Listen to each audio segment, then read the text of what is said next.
On Thursday morning, the Russians shelled almost all of Ukraine's territory. The launch of one of the missiles caused particular terror among anti-missile system operators. Reconnaissance showed that an H-55 type missile, which serves as a nuclear payload carrier, was heading towards Kyiv. The Russians deliberately stripped the missile of its nuclear warhead.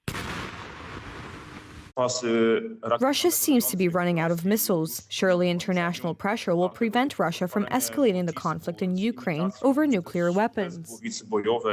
Residents of Kherson are without electricity, water, central heating, and internet. High-security military detention centers have been operating in the city. Russia is a terrorist state, and what its soldiers are doing is inhumane. Holding people in such extreme conditions is not only a violation of Geneva Convention law, it is against basic moral rights. What kind of people give such orders, and what kind of people carry them out? We demand the establishment of a separate international tribunal to condemn the actions of the Russian Federation.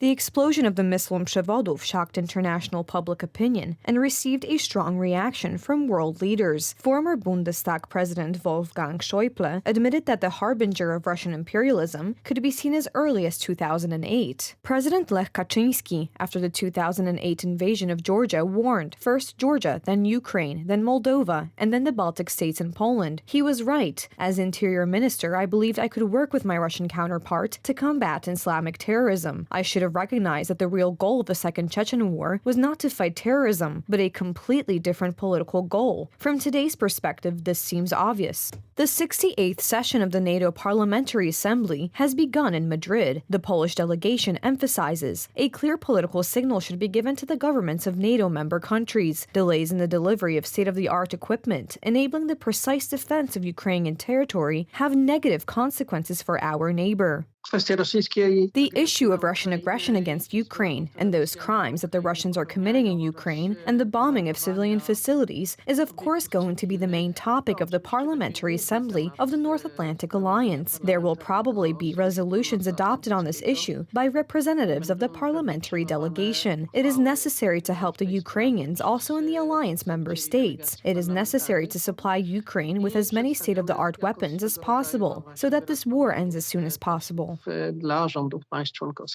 Yesterday, in Istanbul, a decision was made to extend the so-called Grains Initiative, which allows the safe export of Ukrainian agricultural products across the Black Sea. The agreement has been extended for another 120 days. Since August 1st alone, 11 million tons of Ukrainian grain have been exported towards Europe and African countries. We sent a clear message to President Putin that he should extend the Black Sea Grain Initiative, which was set to expire on Saturday. The European Union will once again support Ukraine in the fight against Russian terrorism. The next humanitarian aid package is a direct response to Russian shelling of critical infrastructure and will cover ongoing logistical needs resulting from the coming winter. To Ukraine, through the Union Civil Protection Mechanism, almost 75,000 tons of in-kind assistance. This is the largest, the most complex, and the longest operation.